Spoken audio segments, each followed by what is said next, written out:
Hello and greetings, I'm the Political Ferret, and today we're gonna talk about majority politics. Majority?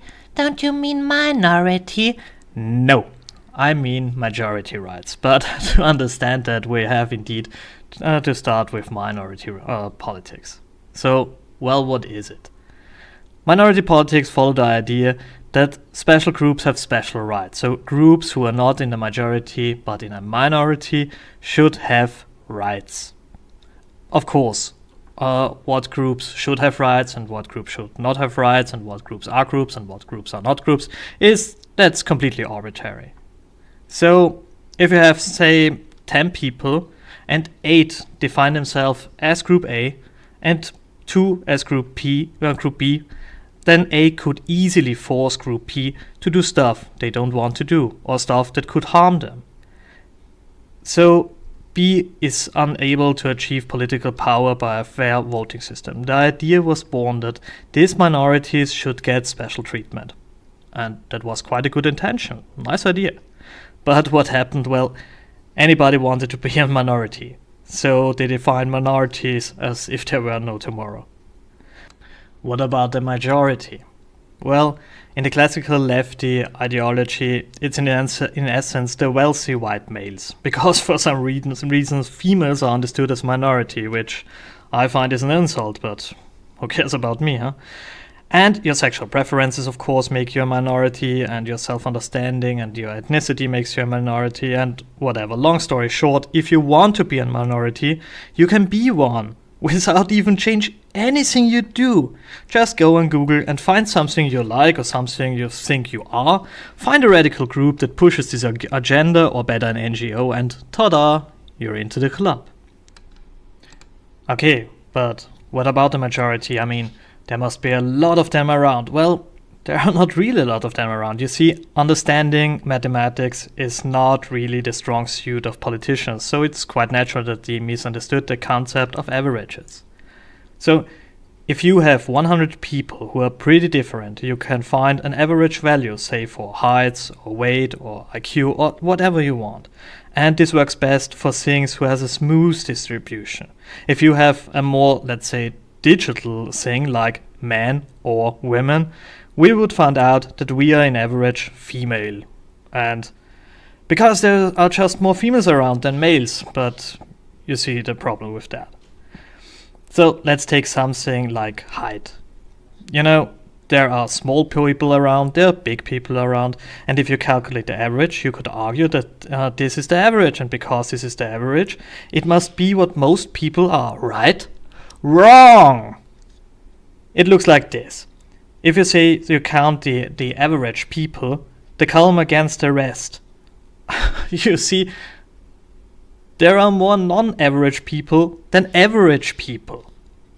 So average people are quite a minority, and leftist groups haven't understood that. Of course, if you view every column for its own, they are all smaller than the column of the average. Of course. But what if they all share an agenda? The fact is, sum up all the groups that consider themselves a minority, and you have very little of the so-called majority left.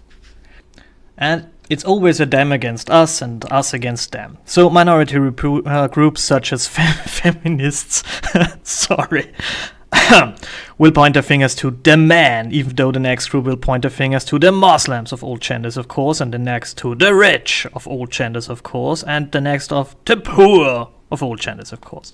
So you see, from at least one point of view, everyone is privileged, of course, the enemy and the evil, but always also those who consider themselves the best, the good ones. But a lot of these groups have chosen the same enemy, and that seems to be the white cisgendered male, for whatever reason.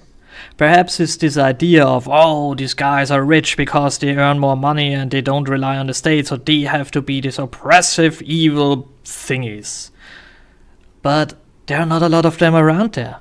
In more or less all Western civilizations, those who pay to the state more than they get back in money, well, with other words, those who pay all the rest, is below 30%, and in some cases it's closer to 20%. Don't forget, a lot of the money people get within the state was never given to the state by anyone, but are from that which means money the next generation has to pay, which is a terrible thing, by the way. So what is it what minorities want? Well, in essence, more power than they would have in a democracy. You know, the just, the fair part. The idea is that some people have to be more important than others. If you go down this path, you end up with social justice, which is the idea that some peoples are just more worse than others for some reasons. Mostly the narrative has something to do that they are oppressed, and this is just some kind of compensation for that. And that's a great idea. Like poison gas is a great idea until the wind turns and you are in the cloud of poison. And of course they want to be more visible. But if you portray minorities, say in the media, more often than they are outside of media, you give them more voice and more hearing, but in the same second you do that, you reduce the voice of those who are portrayed less, despite they could be quite common. And the most common thing that is underrepresented are working core families. And this went to the point where people who think that TV has something to do with real life, and it hasn't, thinks it is impossible to achieve that. Even though there are a lot of real life examples, they are not really rare. So what's majority politics? Well, we could call it politaire, or with the term that is better known, democracy. And I guess I have to make a video why democracy is the wrong word to use here, but this is for the future. So those who are 70% have 70% of the power. Those who have 30% have 30% of the power. And those who are just 2% will have 2% of the power. And if you say that, something happens. Pretty fast, there is no need for defining yourself as part of a group. There is no benefit in it anymore. Groups' identities make sense if 100 people have less power than 100 people who define themselves as a group. Okay, but why do we have such a shitty system? Well, the Romans called it divide and rule. Because it's quite hard to rule one group, but it's easy to rule a bunch of them. To promise to give one group more rights with some clever argument and for some clever reasons, it has only one goal: make you the enemy of your allies. So, if you are not one of these 3,000 people or so that have so much income as a small state, and I bet you're not one of them, these people are the ones who are in control. They have the control over the media, they own the shops you buy your stuff in, they own the factories you work in. And they own the politicians, they own the banks, who own the nations, because of that. These guys make you poor. Not because they become richer doing that. I mean, that's also a reason, but because you become easier to control if you're poor. And they are the kings of our times, and they hide themselves in plain sight. The ruling class, they are the problem. Not the guys who work and pay amounts that are absurd in taxes to keep the machine running. They are not the problem. They are just slaves with better beds, okay?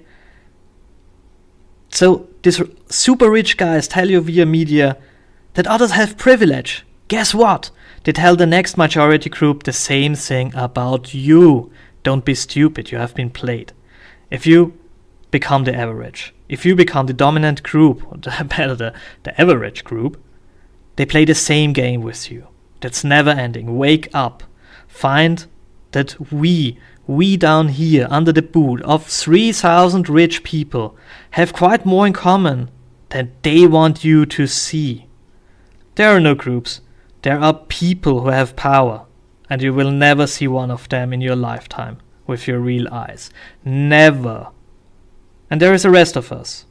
Some are more successful, yeah, some less. Okay. Some have stuff they just don't deserve, and the next guy has troubles he doesn't deserve.